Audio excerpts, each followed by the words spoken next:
Oh, I know. Take I it. turned it on right when you started.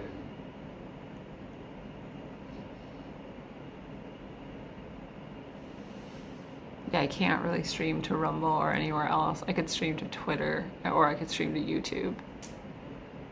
Yeah, I just checked both and like, it's just. What did it say? Oh, now it says it's live. It is? Mm-hmm. Okay. So is it seeing what I'm saying right now or what I had said before? Or can you tell?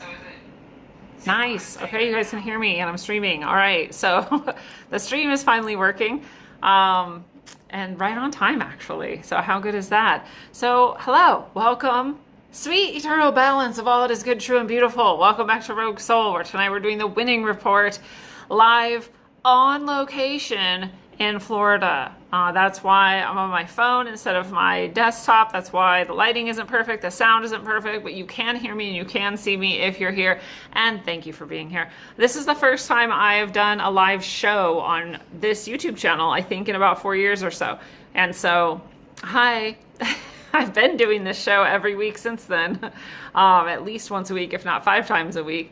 And so, but this is a return to YouTube. I can only stream to one location tonight. Usually I'm on Restream and I'm streaming to all my locations, but here on vacation I didn't bring my laptop. And so I'm just on my phone, streaming to one location, just on YouTube. But we're going to do the winning report as usual.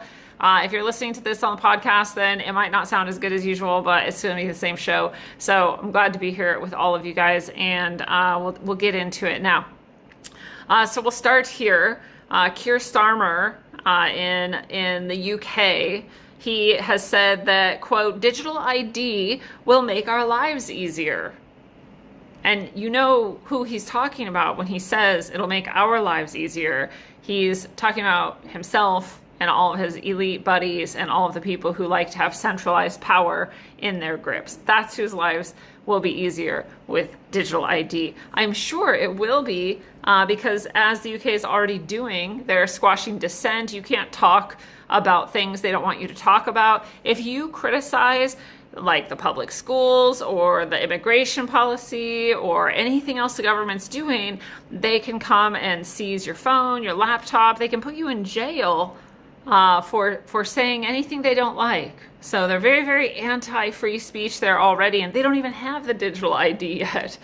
But let's remember, Britain, UK was the place where they did the whole kind of digital fencing. Like you could, if you're going to drive here at this time, it's going to cost this much, and so stay out of this area at this time. And they were trying to reduce driving in this way and keep people to 15-minute zones, and you couldn't go outside of your assigned zone, and people just like did not stand for that. And they, took down the cameras, took down all of the different infrastructure pieces that would have allowed them to enforce that.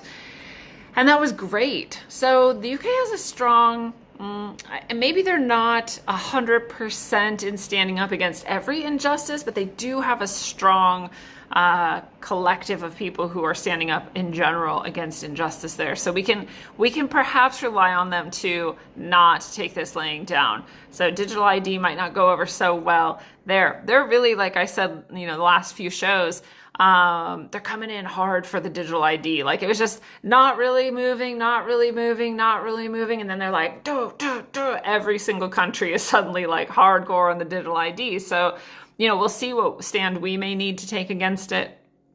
And it's just as easy as everything else. You just don't go along with it.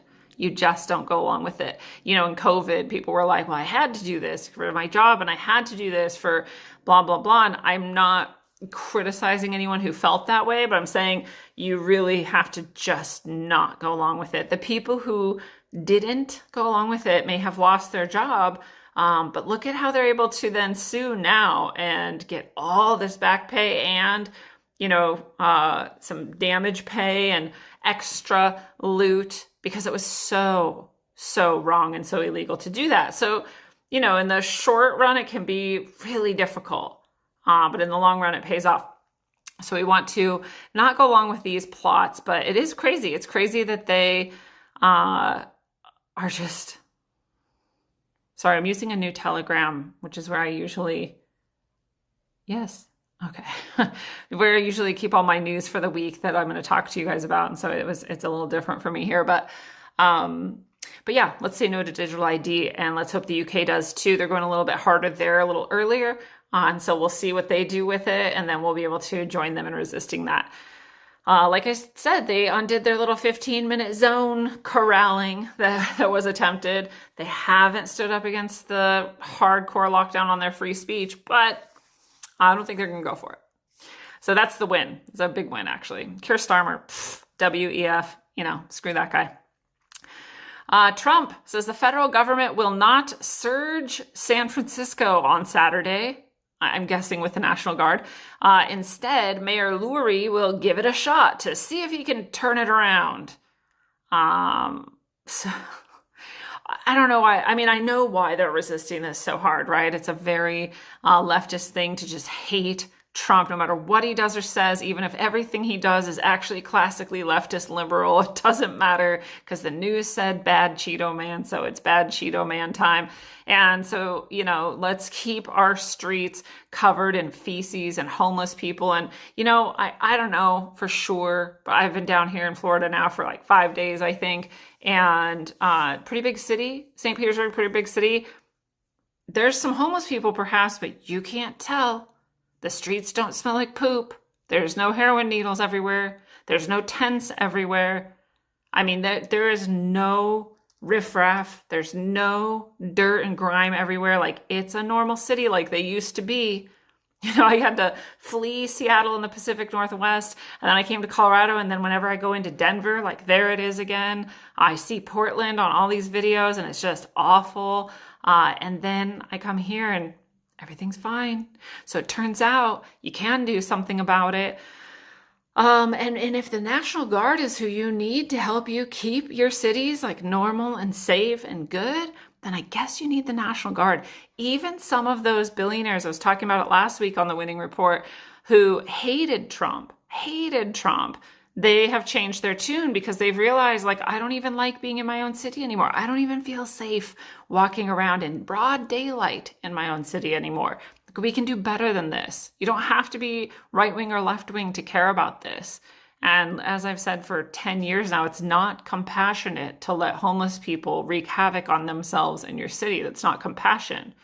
That's actually enabling the worst kind of behavior and the most self-destruction you can. That's the opposite of compassion. So, I guess they'll not send the National Guard in quite yet, but, maybe they will soon if the mayor doesn't pull things together. Trump has pardoned convicted Binance founder Changpeng Zhao. Yeah, I don't know anything about this. I remember something like this happening. I remember that people cared. So the founder of Binance, a crypto exchange, he had been imprisoned, and now he's been pardoned. The decision comes after Zhao's efforts to support Trump's crypto venture. Yeah, very self-serving apparently. The pardon was signed on Wednesday. Trump has shown sympathy towards claims of political persecution affecting Zhao and others. Yeah, and I don't know. The crypto world's so wild. Oh, man. It could be anything, the Sam Altman-Musk controversy and their sort of fight over everything AI and crypto related. This, what's his name? They put in prison, his crazy, ugly girlfriend, and they were like having crazy sex parties down in the Caribbean. I don't remember his name. Friedman? Yeah, that guy. I mean, all this stuff. There's so much competition and there's so much crazy in-out intrigue and all of this that I don't know, but maybe maybe you care. Starlink has disabled over 2,500 terminals in Myanmar after the military shut down suspected online scam operation near the border with Thailand, detaining more than 2,000 people and seizing dozens of Starlink terminals. Asian scam centers using Starlinks to scam people. Interesting. So that's been shut down. These are the things too, like how long was this running? What was the scam? And, when we think about like how little privacy we seem to have and how much the NSA and all of these other organizations are supposedly spying on us all the time. And yet how long did it take them to figure out this, how many thousands of Starlink terminals are out there like scamming people. Like clearly they don't have a grasp on it all. And I think that's actually a win in itself that we should all remember, that they're not as all-seeing and all-powerful as they would love for you to believe that they are. So that's the win we'll take from that. This is kind of weird, creepy. I don't know. You tell me where you stand on it. New eye implants combined with augmented reality glasses help blind people read again in small trial. And it's like, are they fully blind? It said 38 patients with age-related macular degeneration. So probably not fully blind, most of them.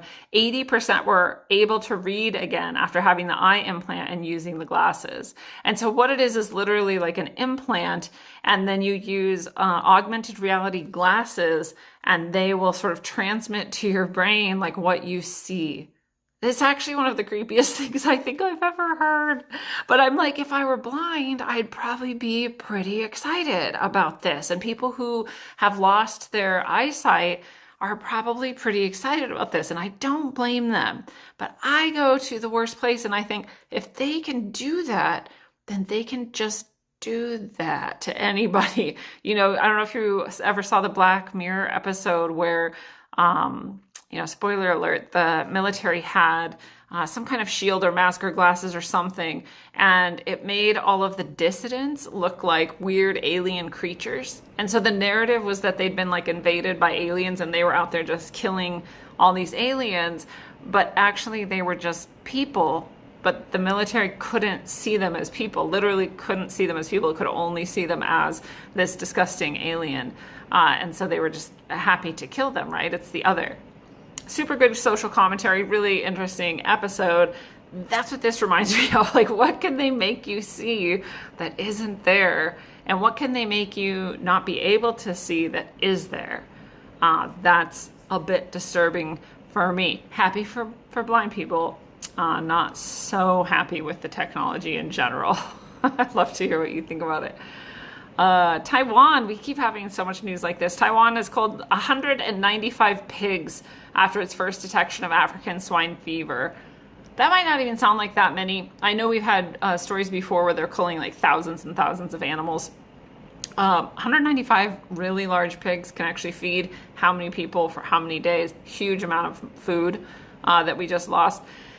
And they keep doing this. This time it's African swine fever. A lot of times it's the bird flu. A lot of times it's just some random thing. They're just decided they made up a flu. I don't know. And they just take out entire flocks and entire herds.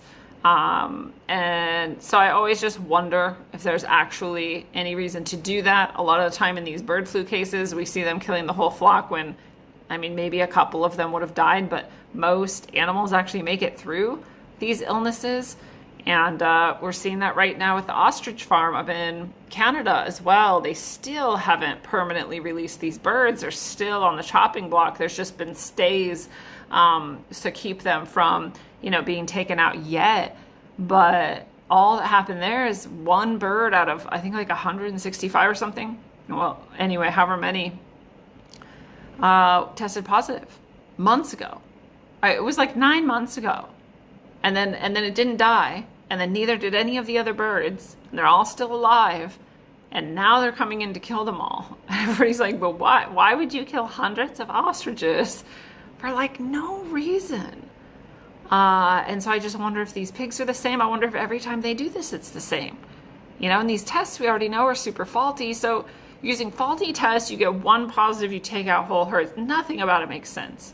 It's not even remotely sensible. So Taiwan, we're just having that. I know there's at least one more story like that this week that I've got here, but yeah, super disturbing. I always just think they're just taking out the food source, right? You control people pretty easily if you've got their food,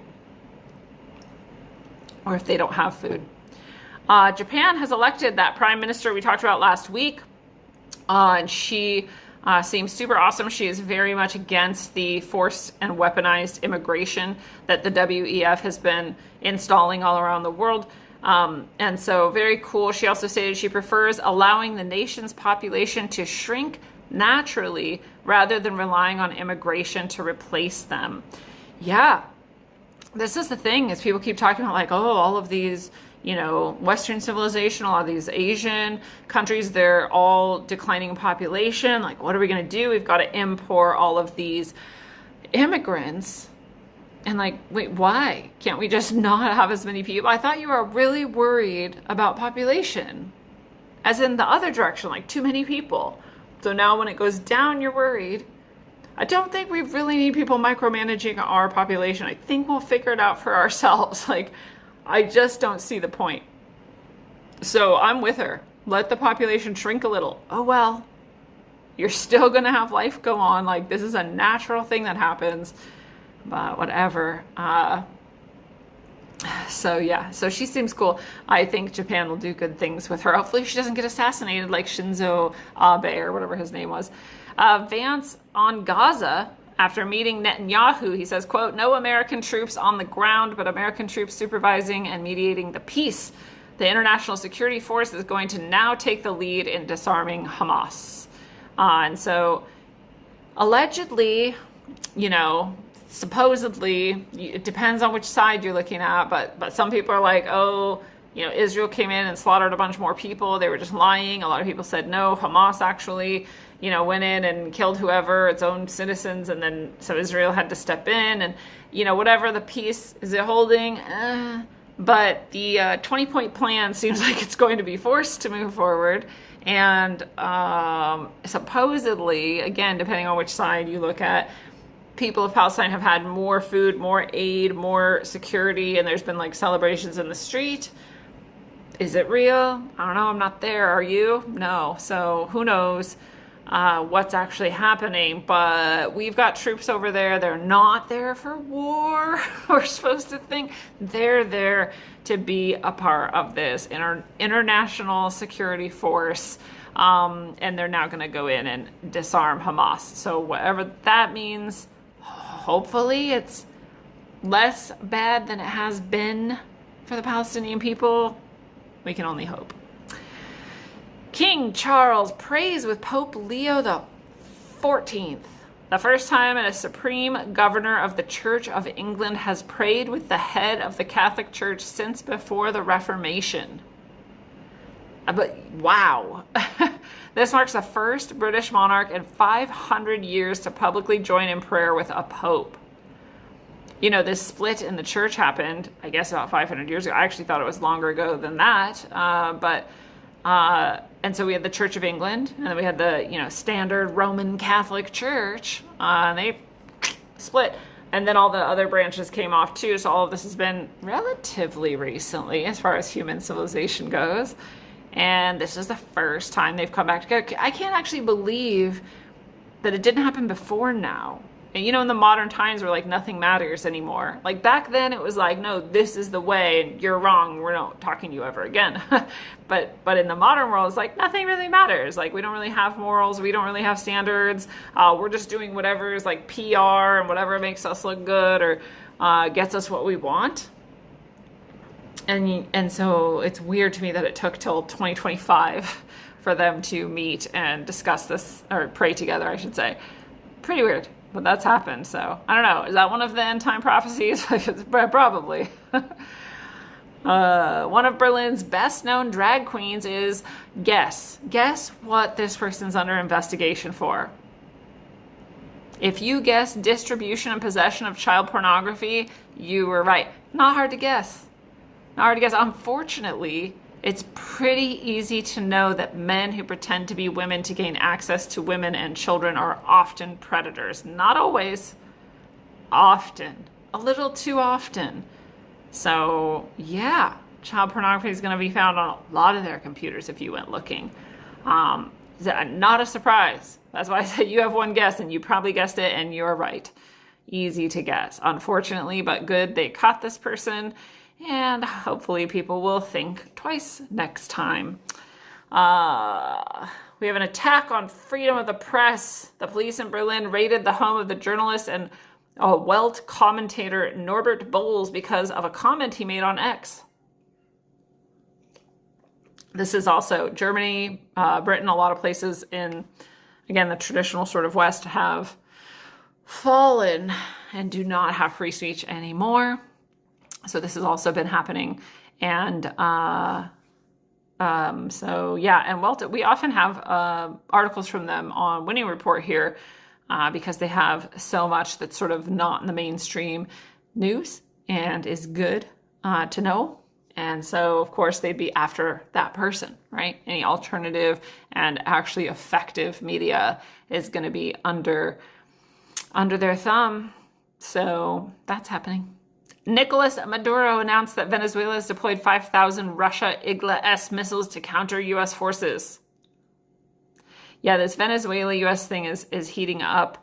Russia's backing Venezuela, of course, and their elected person, Maduro, and again, depending on what side you're on, people are saying he was already, kind of chosen, thrown in, forced to be in, pushed beyond the ballot, made to be in this power position, and therefore not very legitimate, and that this other woman, the one who just won the Nobel Peace Prize, is actually legitimate, actually loved by the people, and should win or have won or something. And so who knows?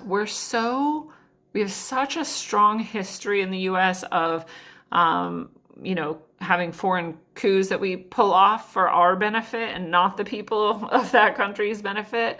And we're always sort of meddling like that it's really difficult to know who's meddling with who and who would actually be legitimate, if anyone. But, a lot of people are saying Maduro is not a Zionist shill and that this other woman is. And that's the angle that we should be paying attention to, and that's why she won the Nobel Peace Prize, and that's why, Trump likes her and all of that. And I would need to do a bit more research to weigh in on that, but that is one angle if you're looking at the Argentina thing and trying to figure out what's going on. So we'll probably continue to blow up their alleged drug smuggling boats. We'll probably continue to be in a kerfuffle with them, and Russia will probably continue to back Maduro, who's in power now. And we'll see where that goes. Less war is always ideal, of course. So we keep our fingers crossed for less war. DeCarlos Brown Jr. This is the man who stabbed the woman on the train. He is a black man. She is a white girl. People had said this was a racial thing.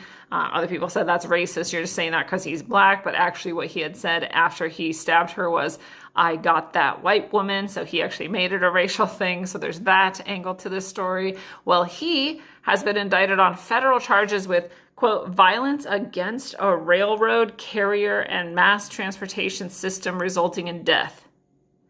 And that makes him eligible for the death penalty.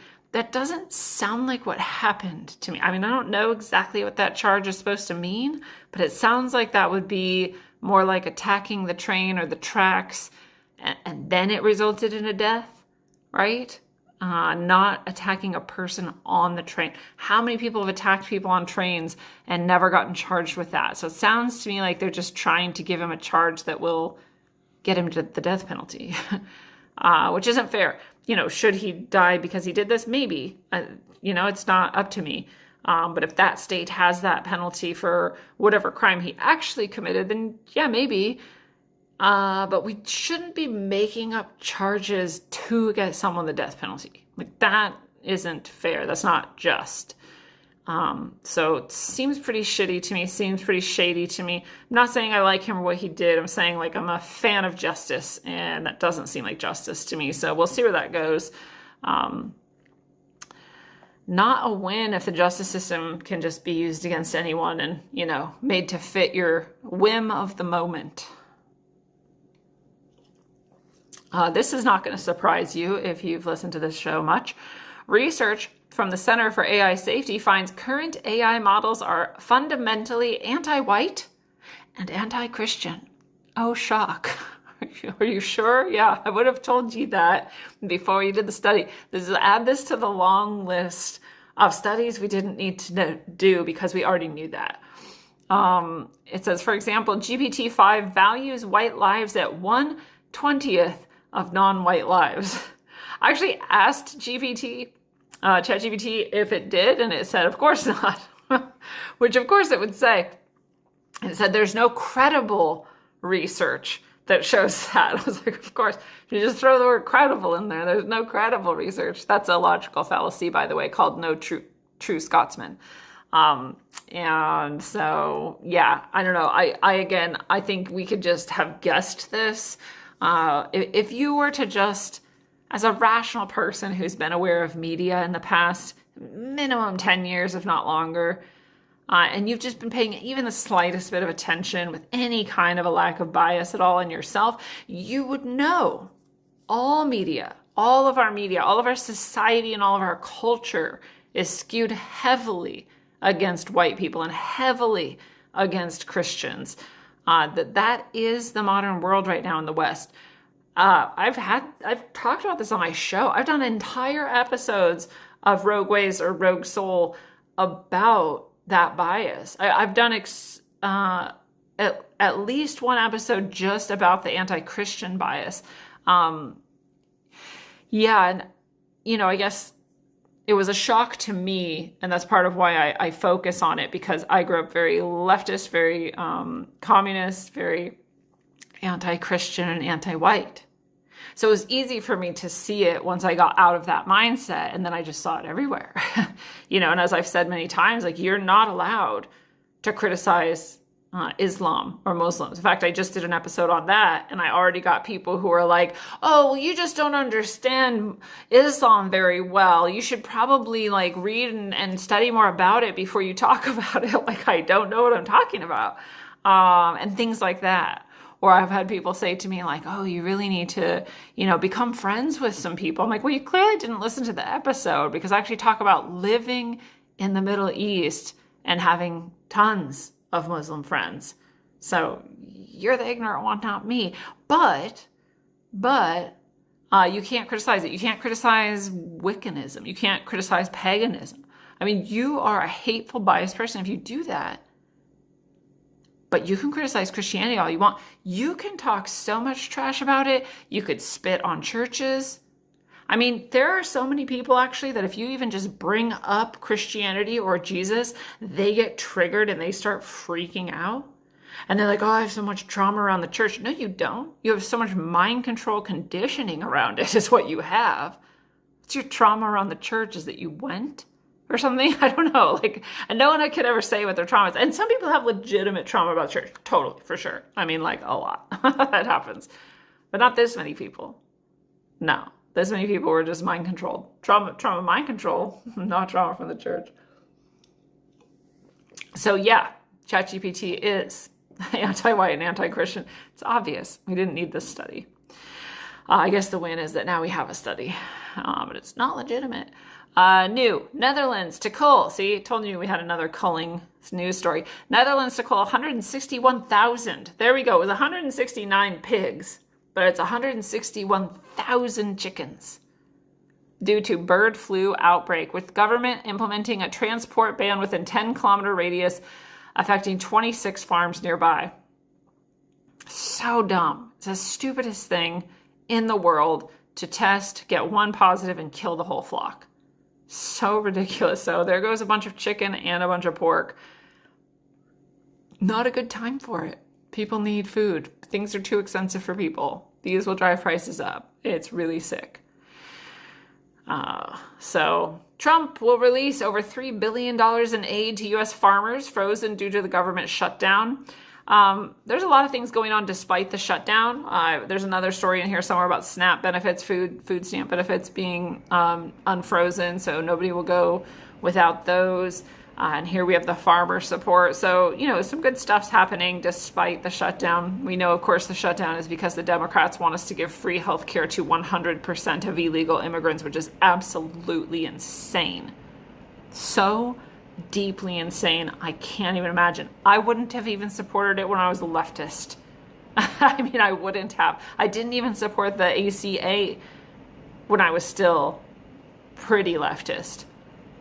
And I would never have supported this, but they do for some. I mean, because they were told to, because everybody's brainwashed right now. So yeah, that's why we're shut down. So the farmers will still get some support, and so will the people on food stamps. So, love it or hate it, that's, not a bad gesture at least. Trump lights a diya in the Oval Office to celebrate India's Diwali. I don't know why Diwali is suddenly like the thing, but it apparently is the thing. Like, because we have to, Gavin Newsom's, said it was a statewide holiday, Diwali, and now Trump's lighting a candle for it. And I mean, that's cool. Like I said, like, celebrate everything. Celebrate as much as you can in life. The more gratitude and celebration you have, the better and bigger the wins are going to be for you. So light your Diwali candles. Britain deploys a small number of troops to Israel to support the Gaza ceasefire at the request of the U.S. Secretary of War. Okay, so it really is an international team. We got Britain, the U.S., and Israel in on it so far.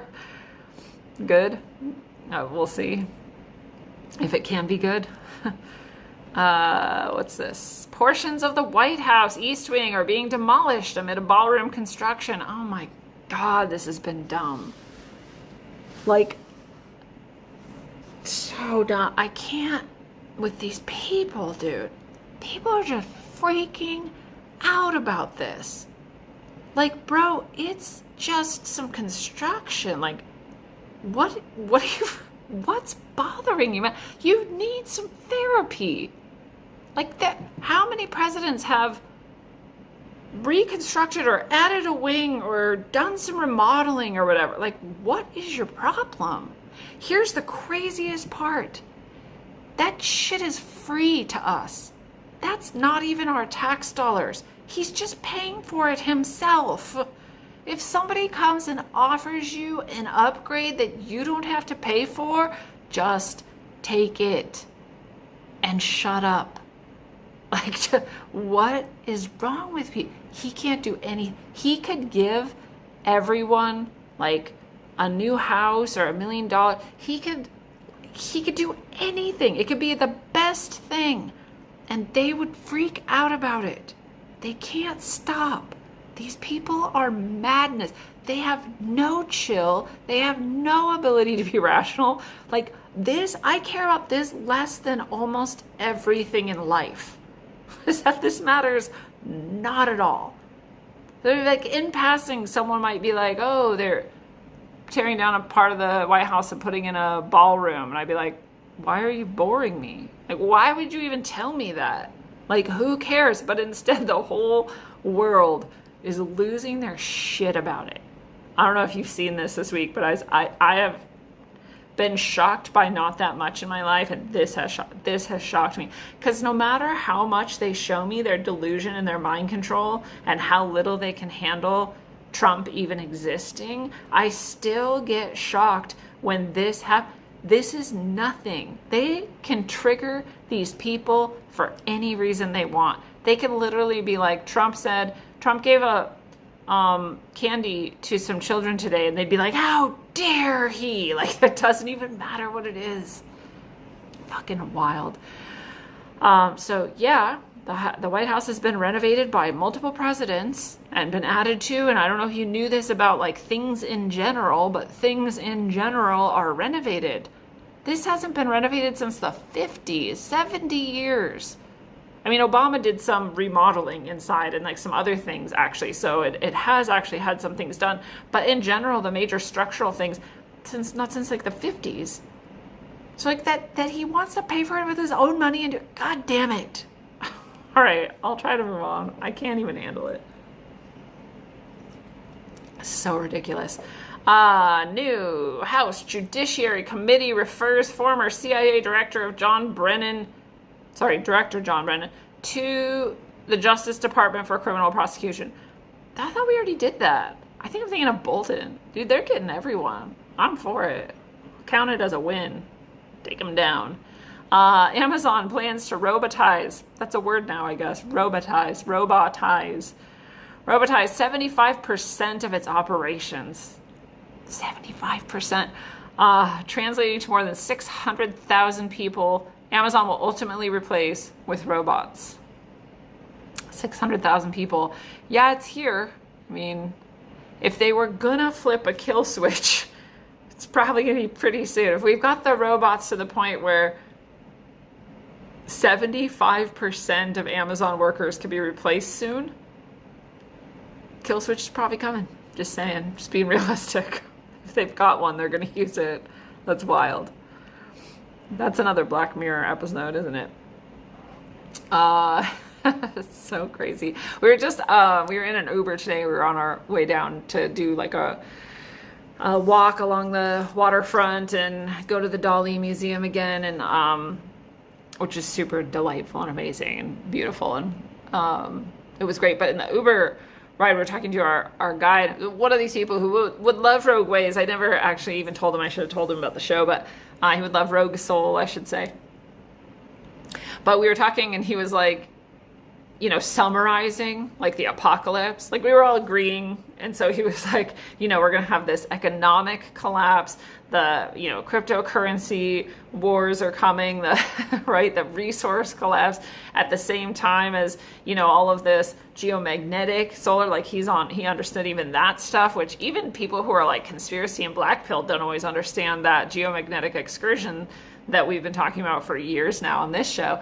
He had that down, and he was just like listing it all, and the robots are coming, and no one's going to have work, and all of this stuff. And I was just like, yeah, it is that crazy.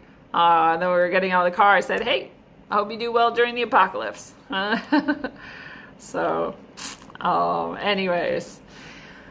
Ooh, what is we got here? Zoran Mamdani. That guy's totally going to win in New York, unfortunately. The Sliwa guy that I love, if that's how you say his name, he doesn't really have a chance, but he's pretty rad.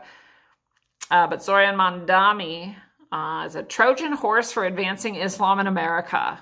I'm sure of it. So he called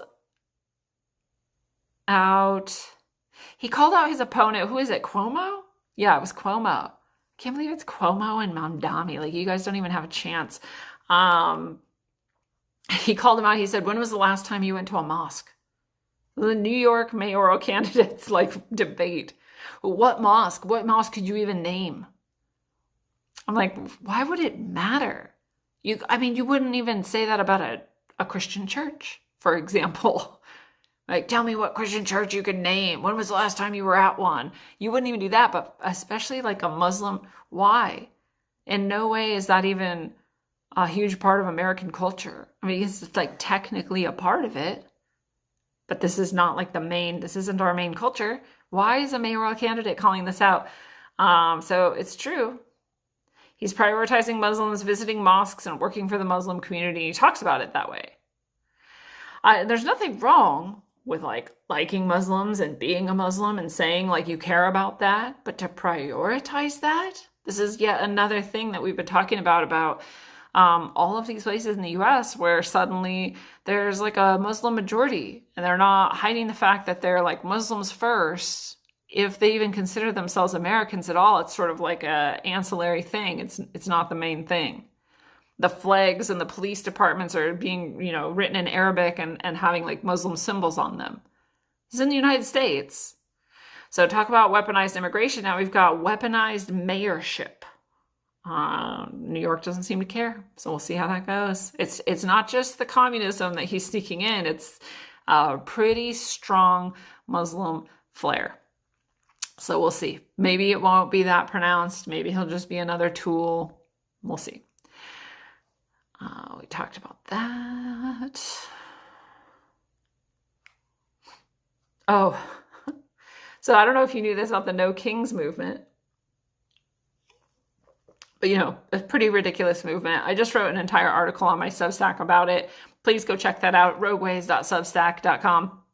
The most recent article goes into detail about how ridiculous the No Kings movement is. So check it out. But I asked AI, is the No Kings movement seems to be rebranding a little bit. Can you tell me about this? And it said the No Kings movement is rebranded as No Tyrants or No Crowns. It's not No Crowns. It's No Tyrants and No Dictators, actually. It says for events with countries with monarchies. Because I don't know if you noticed this, but Canadians were doing No Kings March. They literally have a king. They had a queen. For how long? And then she died. Now it's a king. So literally a king. And they're walking around saying no kings, but they don't actually mean no kings. And they'll tell you that, oh no, we don't mind if we've got this king. We just mean no Trump. And they should just call it the No Trump rally, because that's what the whole world is actually doing, is a No Trump rally. And so they've had to rebrand it so that in Australia and Canada and some other countries with monarchies, they can instead call it No Tyrants. Pretty stupid. It's pretty stupid. It also shows the sort of lie in their entire movement. They don't give a shit about kings. They give a shit that the news told them to be mad. And so they're mad. That's all. They don't even care about tyranny. They're like, no tyrants. But you love Gavin Newsom, who wouldn't let you walk on a beach a few years ago and threatened to throw you into a concentration camp if you didn't inject yourself with strange chemicals. So you don't even mean no tyrants. You don't mean no kings, and you don't mean no tyrants. You mean no Trump. Just say no Trump like the stupid idiot you are. And so speaking of Trump, Trump is considering commuting Diddy's 50-month prison sentence as early as this week. I don't know. I mean, if I ever wondered if he was a pedophile, that is what's making me wonder. Why would you commute a pedophile sentence? I don't know. But that's apparently a thing that's in the works. I sometimes wonder if he's doing these things for votes, right? Like a lot of his base wouldn't care whether or not he continued to pay out for SNAP benefits or food stamps during the shutdown, but he's doing it. And maybe he's just a person with some heart and he cares about those people and he wants them to eat.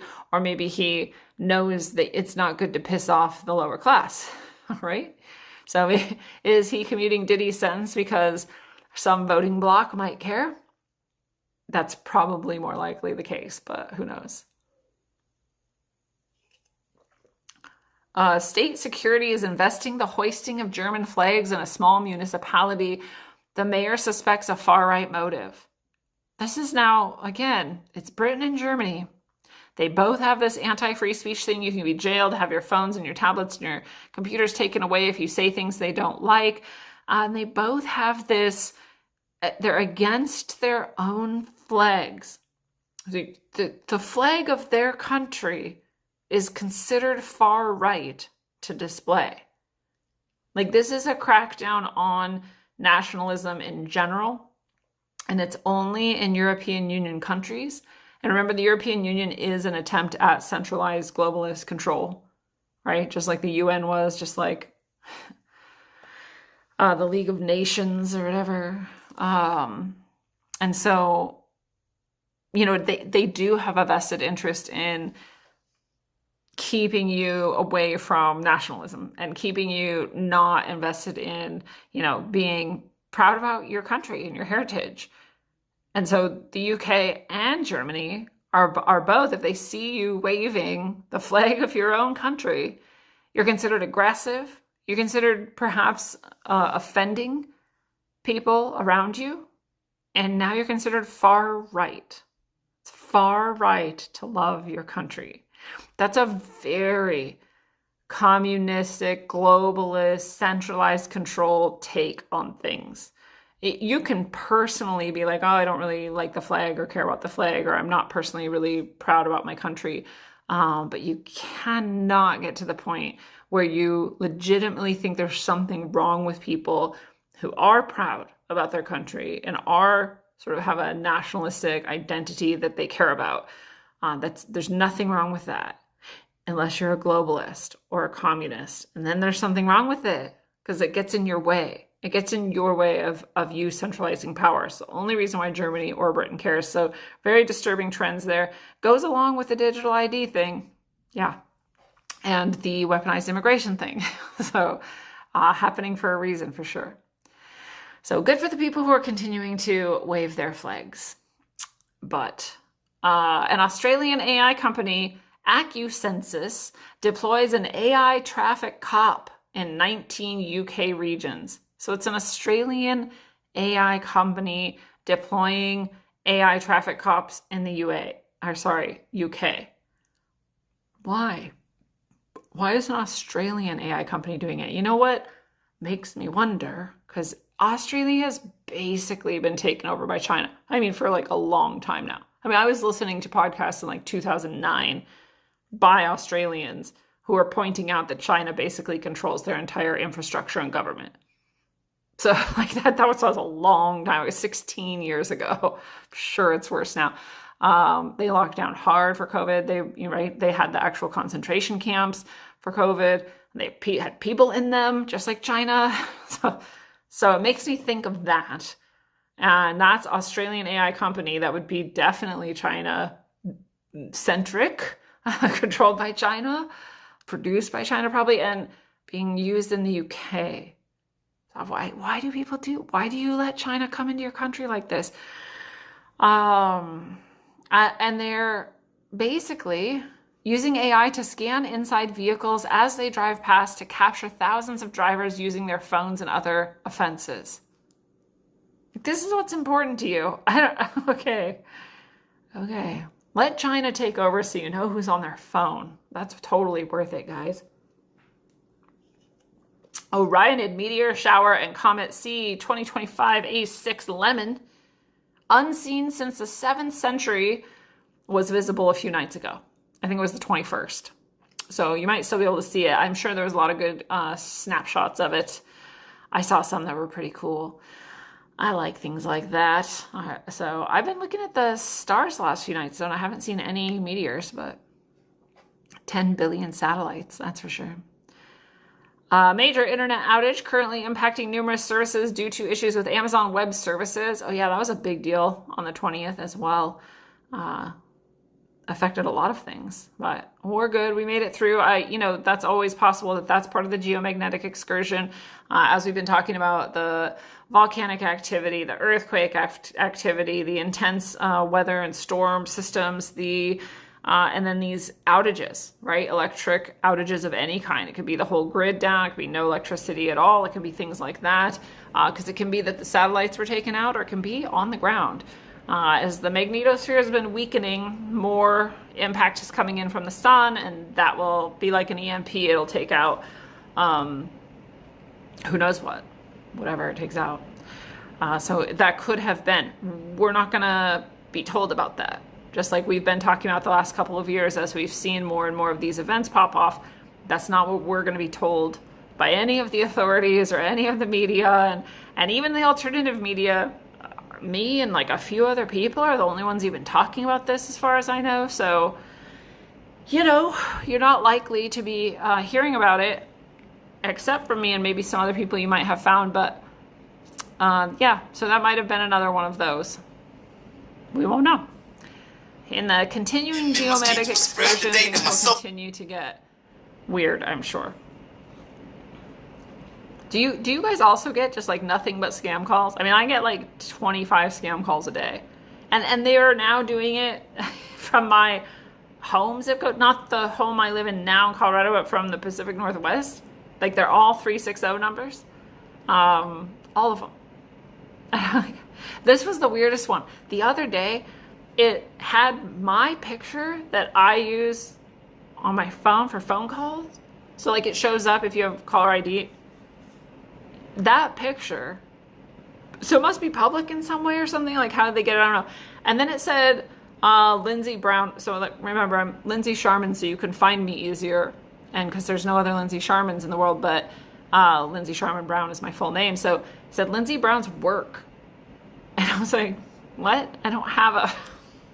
Like, if you had in your caller ID your own full name and then work, like, wouldn't that be weird? But they were thinking that I would answer it because I was like, my work? Like, and also, like, wouldn't you know your work's phone number if you did have your work number in that way? So weird.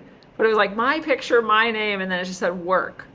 And I was like, well, that's obviously not real. No message. Never tried again. It's like, you guys, maybe this is the scam they took down at the Starlink Thailand border.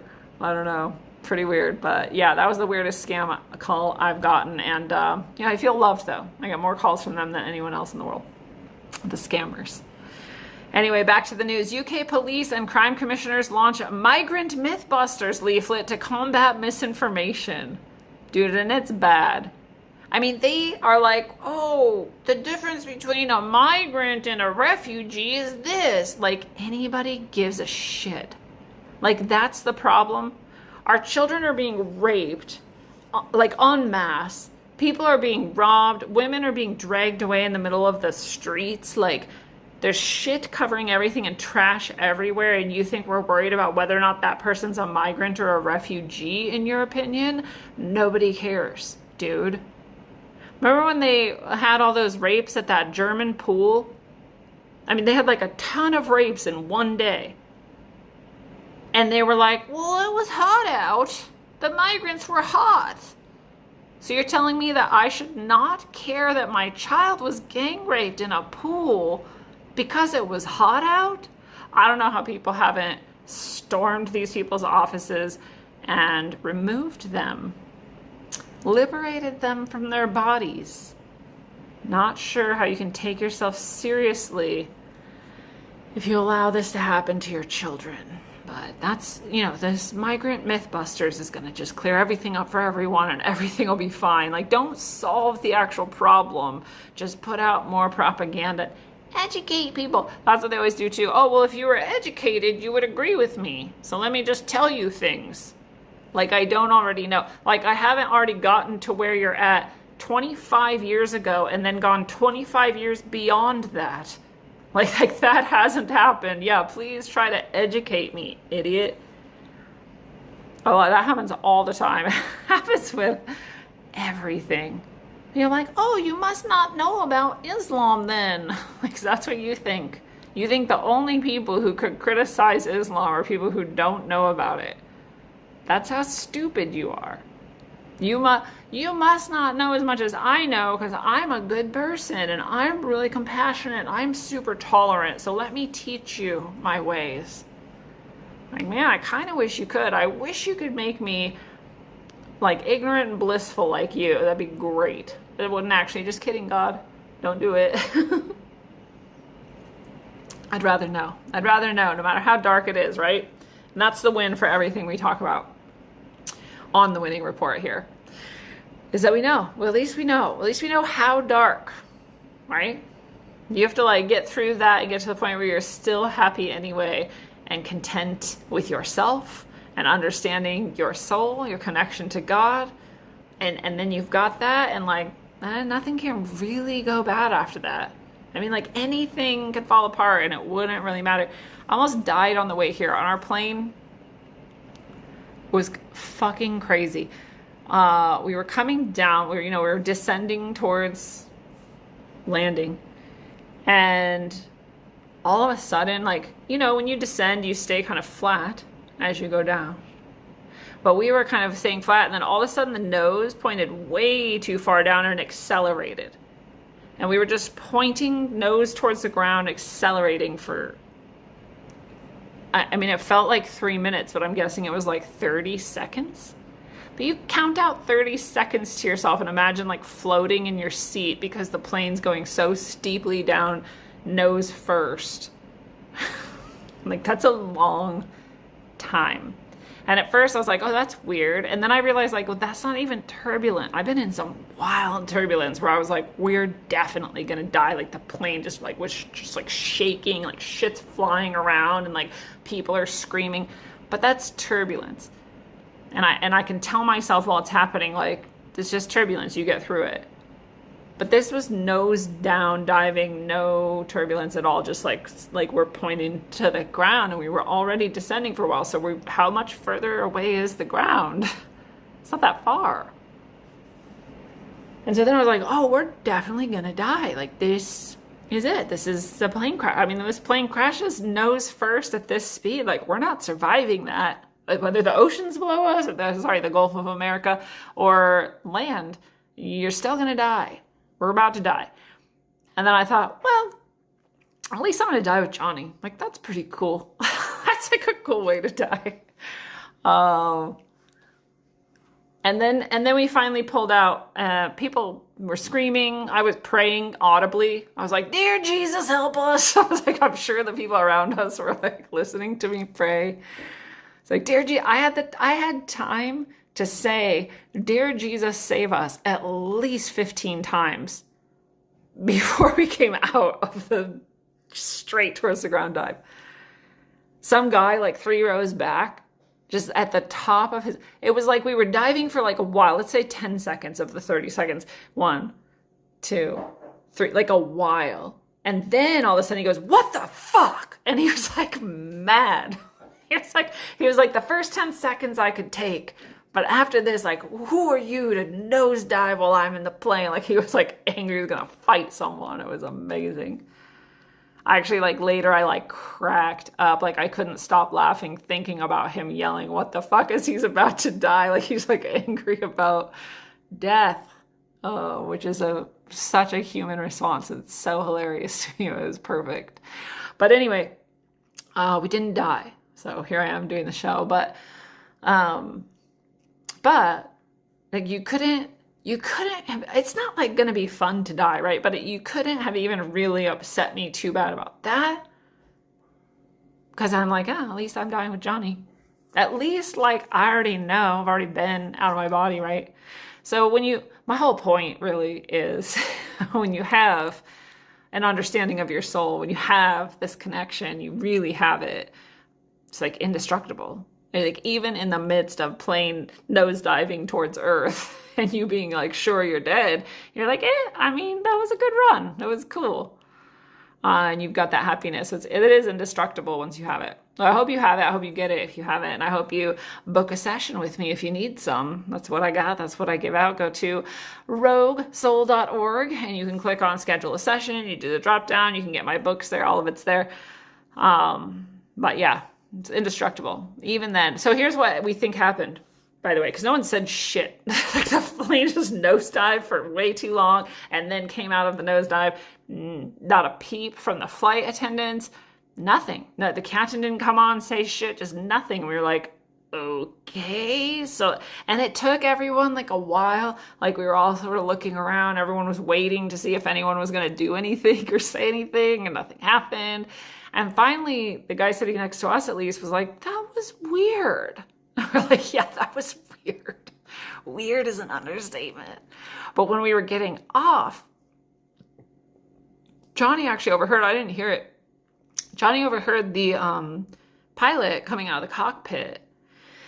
And as he came out of the cockpit, he heard him say pretty quietly, he wasn't like trying to like let everyone know, right? But pretty quietly to the flight attendant, he was like, "I'm so sorry." And his face was just like, oh my God. Like, he's like, "I'm so sorry." And he said, I had to, something like take evasive action and something about hammerhead. And so I was like, well, we were like, I wonder what that means. Evasive action, like hammerhead, like what did that mean?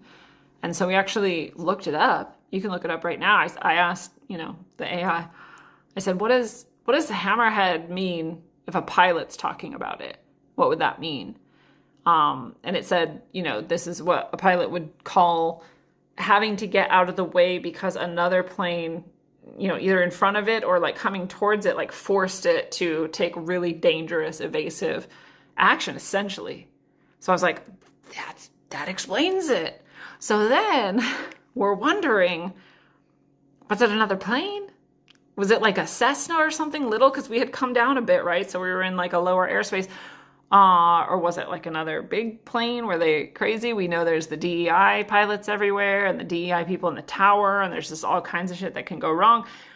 Or was it a mysterious craft? Was it a UAP, a UFO? I don't know. I don't know. But that's what we could piece together about what actually happened. So then, this wasn't meant to be this story time, but I'm in it now. So then, because before I knew that, I was just sort of like, who fucking knows? Did like the controls go out? Was AI flying the plane and all of a sudden it was trying to kill us all and no one could like pull it up out of the plunge, or, like what happened? But then after hearing that, after looking up what hammerhead means, then I realized, that pilot's a fucking badass. Like, that pilot just saved all our lives. Some other craft came out of nowhere and he had to suddenly plunge in a very dangerous move to keep us from colliding midair. Not only am I not mad, what the fuck, guy, but I'm so grateful. Like, I'm so grateful our pilot is crazy good enough to have noticed, because I don't think you do much in the cockpit. I think it's probably pretty easy to zone out. I mean, I know there's 10 million controls, but from what I've heard, most of that is sort of done for you. So, but he is paying attention enough that he saw that coming and he knew how to get out of the way and he did it safely. Like we all, not a scratch. Praise God. That's pretty wild. Glad to be alive. Thanks for having me.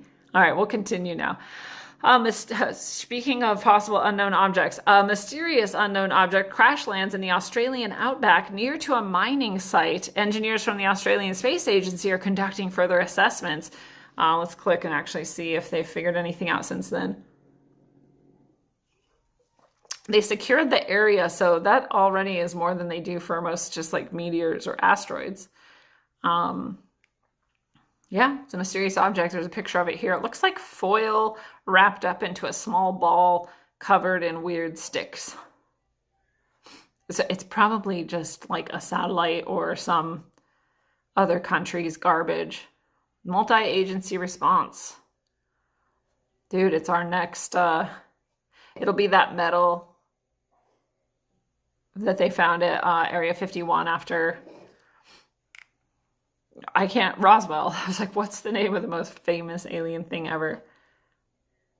It looks pretty weird. It actually, there's like little weird circles and it doesn't look like an alien craft should look, in my opinion. As if I'm being honest about like sci-fi, what it's done to my brain, it looks like a hunk of trash, but I'm gonna guess it's a satellite. Anyway, that's what we got. Sorry, I can't show it to you. That's just not gonna happen tonight's show. We'll get back to normal show next week. And also, this isn't responding to me. And so maybe the show's done. We'll see if we can make this work. What? Weird. It's like frozen. Let's try this. Nothing. Oh, it's just like, oh God. Okay. I'm not gonna lie, I don't use Apple products, and so I'm not sure how to use this, but okay, now it's working again. All right, guys, we got a little bit more here tonight. And oh, I don't know. So I was talking about that ostriches earlier in Canada and how they're going to try to kill like all of them and for no reason, and they've gotten a few stays in execution. And so they haven't gone forward with the executions yet, but it's still technically on the table. There's just a pause, which is good enough in itself. But Rebel News publisher Ezra Levant, I've seen him a lot on Twitter. I don't know too much about him. I haven't like studied him at all. So, but I know that I've seemed to like a lot of what he does. And he confronted Federal Health Minister Marjorie McKell about the ostrich farm. And so what had essentially happened is RFK Jr. had said to Canada's minister, this person, Marjorie McKell, hey, let's, instead of killing all those ostriches, let's study them because it's fascinating that you found bird flu and even the one ostrich that tested positive for bird flu still hasn't died yet. So the whole flock was exposed and none of them died. That seems like something we want to study, which is a really smart way of showing that this is all bullshit. So good on RFK Jr. Again, everything he's done so far I've enjoyed. And this is yet another thing. And, you know, surprising me, because that's not what I expected from any of them. Not him either. But so Ezra Levant asks her about this, like, hey, don't you think it's cool that RFK Jr. wants to work with the Canadian government and study this together and, you know, look into this issue? And so what are you going to do about that? And shouldn't you take that seriously when a foreign government wants to have a partnership of this sort? And she just doesn't say anything. When he starts talking and she realizes he's talking about the ostrich farm, she rolls her eyes and kind of shakes her head and like laughs a little and then just stares at him. And then he finishes his question and she says nothing. And some other person who's like the MC or something is like, next question. And the guy's like, wait, I didn't get an answer. And he's like, next question. And the guy's like, well, what? Ezra Levant's like, can I get an answer? Like, why am I able to ask this question if you're not going to answer me? And the guy's like, next question, please. And he's like, okay. Like, it's so awkward and weird. And that's how Canada's apparently rolling on the ostrich farm thing. I think it's really cool RFK Jr.'s on it. I hope he gets some justice for those birds. I love those ostriches and I want to see them free. So back to the geomagnetic excursion, Kilauea, I believe I'm saying that right, the Hawaiian volcano is record-breaking lava fountain. So Hawaii often active. They're on that ring of fire. And record-breaking lava fountain in Hawaii. It's not the only one. It just continues all around the world, but especially in the ring of fire. The FBI is investigating after the Secret Service uncovered a suspicious hunting stand with a direct line of sight to where Trump exits Air Force One. Yeah, so weird. I'm never have we had a president have so many attempts on his life, and still the black pill will tell you 100% of them were scripted and fake. If you want to think that, you can. It wouldn't even make sense to me, but U.S. Secretary of War Hegseth releases footage of another lethal kinetic strike on a vessel involved in smuggling, again from Venezuela. So now we have footage of it happening. We just get to, they're like, WikiLeaks will get to it eventually anyway, so we may as well just release it right away. Pretty wild. We're a little too conditioned by video games, I think, to even recognize the potential atrocity, but I get, like I said before, if it actually is a drug smuggling boat, bye. The Louvre Museum in Paris is closed after a robbery of jewelry that had once belonged to Napoleon and his empress. Triggered closure of Louvre Museum today. I can't actually believe it. What's crazy, Napoleon and his empress's jewelry stolen from the Louvre. You know, the Louvre, like the Louvre. You'd think this is the highest security. This is like I was just talking about earlier in the show. They want you to think that you could never get away with anything, that they've got eyes in the sky, that they are all-knowing and all-powerful. They can't even keep Napoleon's jewelry in the Louvre. Like, come on. And they also say thieves stole 9 pieces from Napoleon and the Empress's jewelry collection, including a necklace, a brooch, a tiara, entering the Apollo Gallery where construction was ongoing using a freight elevator. Somebody pointed out, whether it's relevant or not is up to you, but somebody pointed out that the woman in charge of security and the head of another aspect right below her, also in charge of security. So the 2 top security people at the Louvre are both women who are both hired within the last year on DEI hires. I believe that may be the first time ever they've had a theft from the Louvre. Making you wonder. So Israel says Hamas committed a serious violation. The ceasefire, therefore, is technically over. We haven't seen a huge, massive assault ongoing, but as we talked about, U.S. and British troops are in the area to carry forward with the 20-point peace plan. Alaska storm damage so bad many evacuees won't go home for at least 18 months. I don't know if you guys heard about this. For some reason, I didn't. It happened so long ago, I think I could have covered it on the last Winning Report last week. And instead, I didn't hear about it, and I'm just covering it for the first time this week. So this is at least a week ago. It was updated on October 17th. Damage to remote Alaska villages hammered by flooding last weekend. So on October 17th, they said last weekend. So that would have been a week prior. Right? Yeah. So like a week and a half ago. It's crazy. So anyways, that's how long ago this happened. I don't know. Have you even heard about it? I'm the only person I know who's even said anything about it. And I didn't hear about it except by total chance. It says it was so extreme that many of the more than 2,000 people displaced won't be able to return to their homes for at least 18 months. You might think that's not many people, but if you think about how remote these areas of Alaska are, that's basically everyone on the entire coast almost. I mean, the map is showing places, Kotlik up north down to Quilinguk down south. They're all like really remote, native sort of places. So pretty far out there. Hardest hit villages including Kipnuk, 121 homes. 90% of the homes in the area have been destroyed. Not just damaged, destroyed.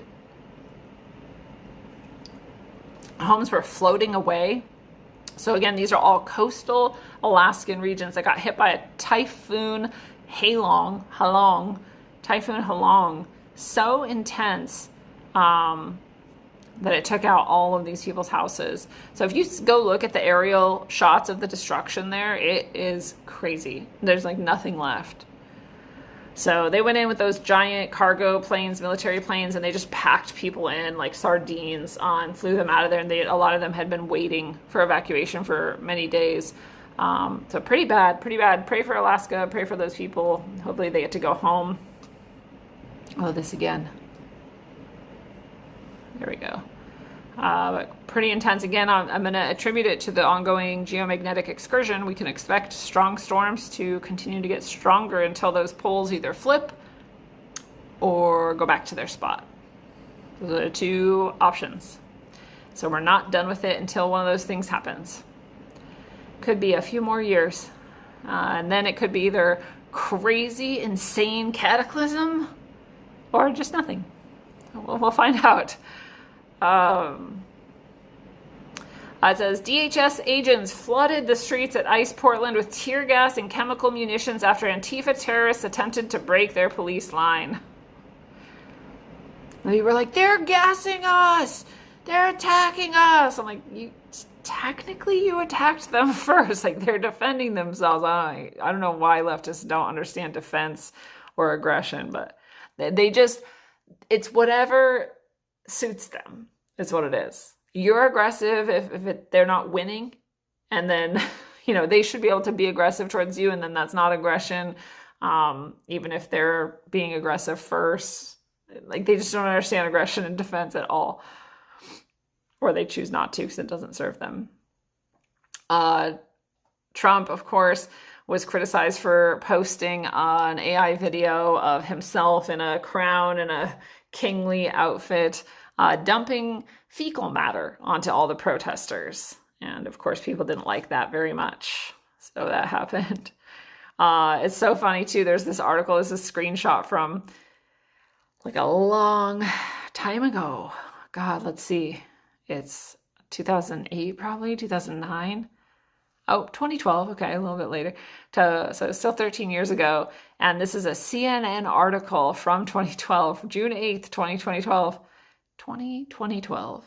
That's not a number, but anyway, liberals want Obama to be a king, not a president. And this isn't a headline that's criticizing that. It's just stating the fact.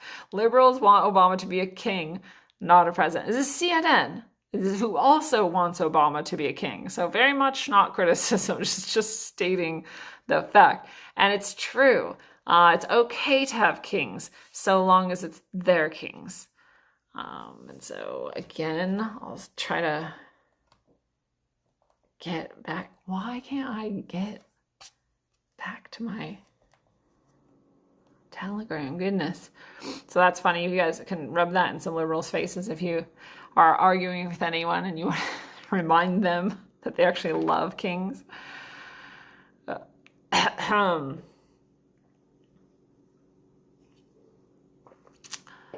Oh, U.S. Senator Bernie Sanders at a No Kings protest calls out Musk, Bezos, Zuckerberg, and, quote, other multi-billionaires for the, quote, incredible injustice of the top 1% in America now owning more wealth than the bottom 93%. It's not a bad thing to criticize. His friends are all billionaires too. And he's never had a job in his life. China begins mass production of a photon detector for quantum radars, aiming to track advanced U.S. stealth jets. You only put that much effort into helping the world be a better place. This is my favorite win of the evening, I believe. This is Portugal. Portuguese parliament bans burqas in public spaces. We should all be so lucky. Perhaps we'll do that someday here. I just saw this really interesting thing, and I used to defend the burqa. I'm not technically opposed to the burqa. One of the reasons. I used to be opposed to it because as a leftist, it was like a anti-woman thing. So I was like, against any oppression of women. And so I was against the burqa. And then I lived in the Middle East, and then I talked to people and saw people who loved wearing their burqa and their hijab because it made them feel safe, protected, and cherished. And I saw that, and then when they're talking about it, and I was like, and I was kind of jealous, not because I want to wear a burqa, but because I had never felt cherished by my culture, like ever. So I was like, oh, that is probably nice to feel that way, to feel safe and protected and cherished. And so then I was like, well, yeah, I guess I'm not against the burqa. I mean, like, if you want to wear it, you should be able to wear it. And if it makes you feel cherished, then, like, who am I to try to take it away from you, right? Ideally, if you're a true feminist, you think all women should be empowered to do what they choose. And so if that's stay home and, have a husband, 10 kids, and take care of their family, then good for them. And if it's go become a CEO of a corporation and never have children at all and die alone, then good for you. Go do it, right? That would be like the truest feminism you could come up with. So I was like, yeah, why not? Wear your burqas, right? And now, though, I'm back to like, no, I actually think it's like really unsafe for society for you to wear a burqa. I think it's not safe for everyone else for you to wear a burqa in public. I think it's not safe for people to wear masks in public. I think that you should probably have to show your face if you're going to be in public. We should at least know who you are and what you're like to some extent. And so I'm for it, actually. I'm actually for banning the burqa. So I'm glad that Portugal did it. I would like to do it here. And again, I think it'd be better for everybody. This again. All right. Prince Andrew surrenders his royal titles. That's because he is a pedophile. I don't know what their official reason is, but you and I know he's a pedophile. God damn it.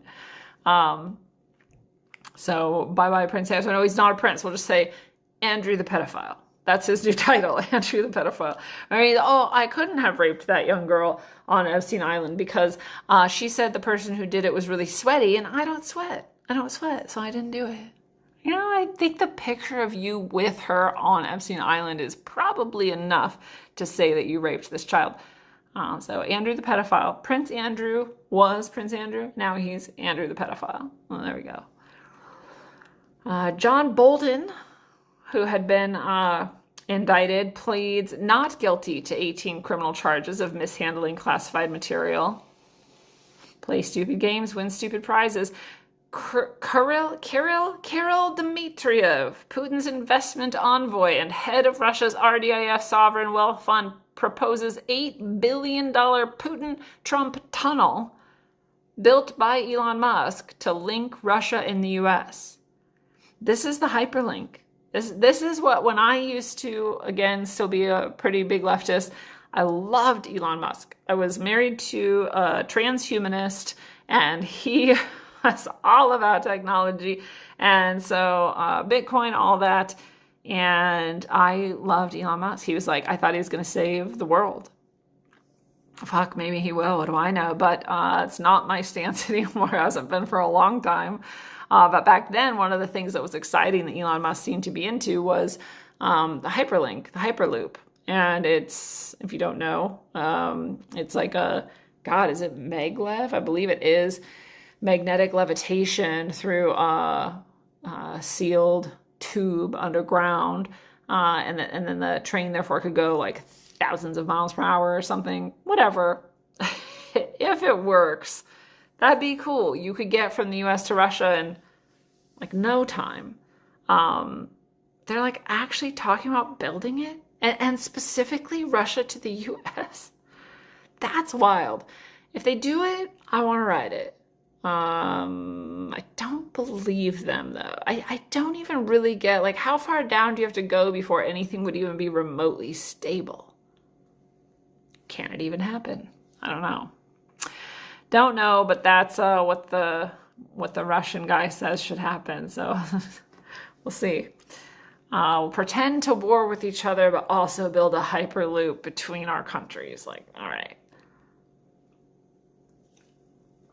UK veterans will receive new digital ID cards in a pioneering scheme for a proposed government rollout of mandatory online IDs for all UK citizens.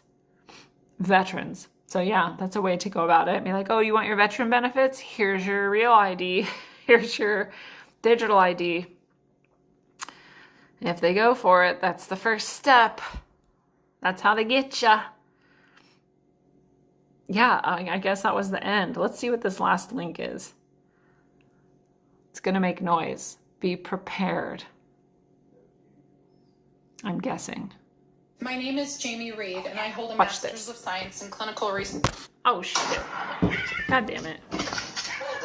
My name is Jamie Reed, and I hold a Master's of Science in Clinical Research Management from Washington University in St. Louis. I am also a lifelong Democrat, a mom of 5 boys, 3 of whom were adopted out of the foster care system, and I'm a lesbian. I am also the public whistleblower from inside a pediatric gender center. I participated in transitioning nearly 1,500 unique patients who ranged in age from 3 to 26. Now I understand I participated in an industry She just said that was 3 based on years fraud, old. deception, and in layman's terms, we were running a racket. Patients were treated using unethical and deceptive informed consent practices. They were minor patients. They had significantly presenting comorbidities, some even meeting the criteria for a legal medical disability. The entire diagnosis is based on regressive stereotypes and self-described feelings. For an assessment to be diagnostic, there must be a statistically significant number of patients who will not meet the diagnostic criteria. Parents and the public have been deceived into believing that these assessments are diagnostic, that they're consistent, that they're comprehensive, and that no child is ever receiving treatment without one. But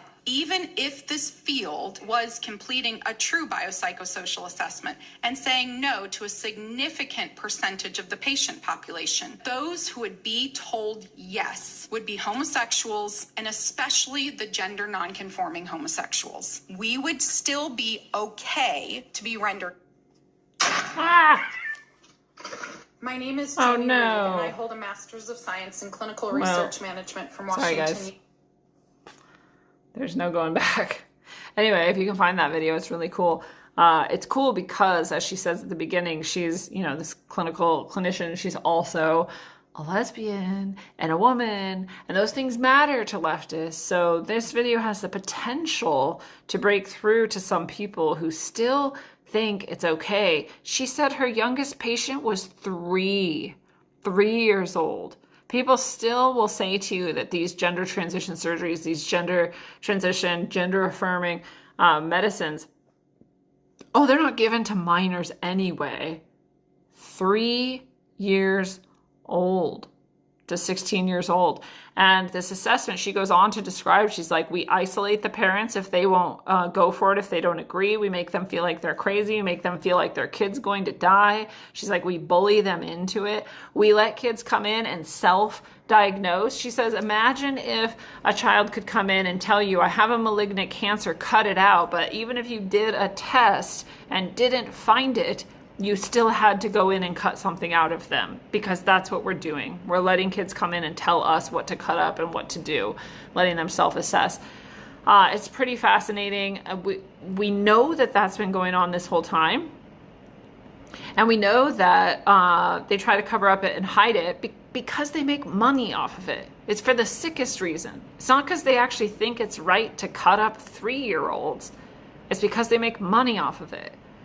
And we also know that most leftists are actually good-hearted people, and they just don't believe that anyone would do that. So we need people like her to come out. It's actually a big win that she did, and that she hit some of those identity markers that leftists need in order to care.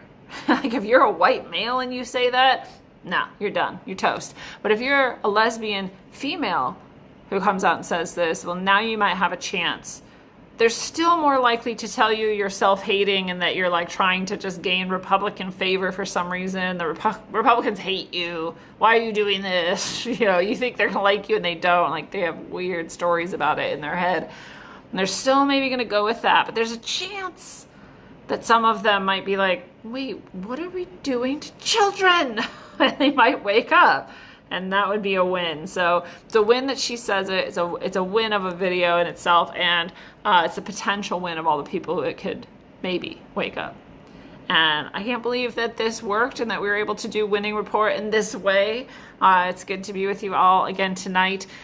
And thank you for being here and being you, of course. Remember to be grateful you're alive and that you're not nosediving into the ground in a plane, dying with a bunch of strangers and the love of your life, but that you still get to enjoy life.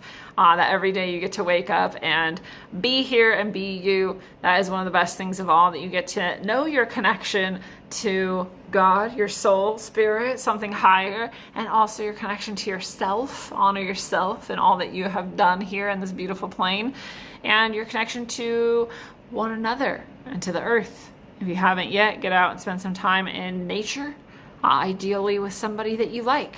And that's some of the best therapy that you can get. And until you do, we'll see you next Monday for whatever episode I end up doing, and again for Winning Report next week. And until then, travel well, aim for balance, and always look inside first. Mwah.